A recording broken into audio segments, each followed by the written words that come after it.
8 years after the divorce, I ran into my ex-wife and my adoptive sister in a remote little town. In the years since I'd seen them, one had become a superstar, the other the head of the powerful Prescott family, and I was running a tiny, hole-in-the-wall diner. The moment our eyes met, they both froze. Serafina, my ex-wife, quickly hid a medical report behind her back. Isabel, my sister, slipped a limited-edition watch she'd bought for her brother into her pocket. I calmly finished packing the takeout order and handed it to them with practiced courtesy. "Here you are, ladies." The formal, distant address seemed to rattle them. As they were leaving, Serafina suddenly turned back. "Didn't you say you'd only ever cook for me?" I offered a polite, empty smile. The foolish promises of youth, they don't mean much now, just like the people and memories I once thought I could never get over. With time, they had all faded to nothing. Through the open glass door, the noise of the street drifted in, but it couldn't dispel the frozen silence that had settled over the diner. The two women who had conspired to ruin me, to cast me out of my own home, now stood at the counter, unwilling to leave. Serafina clutched the plastic bag of food, choosing her words carefully. "Owen is injured and needs to recuperate. The facilities here are excellent, so we brought him to stay for a while. Mom and Dad, they came too," she added. "Do you want to see them?" I shook my head, wiping a grease stain from the countertop.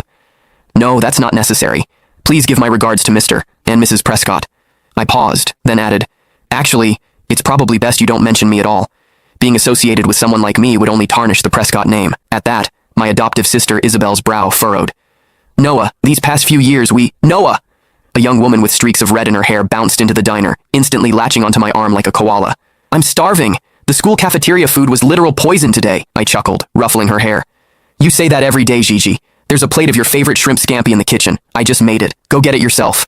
Gigi just hugged my arm tighter, whining, "No, you have to eat with me." Noticing that my other two visitors still hadn't left, my smile faded.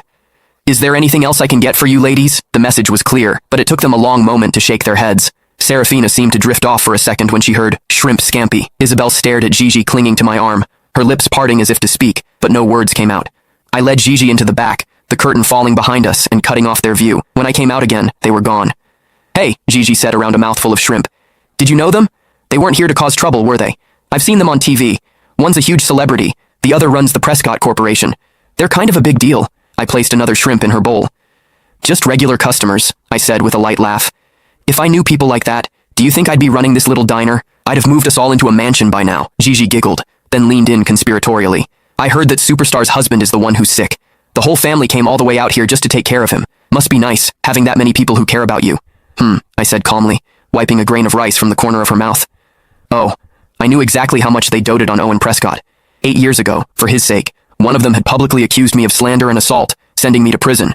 The other had announced to the world that I had taken my own life out of guilt, personally ensuring I was erased from the Prescott family forever. They worked in perfect, seamless harmony to cast me into a hell." Click the link in my bio to get the full story for free.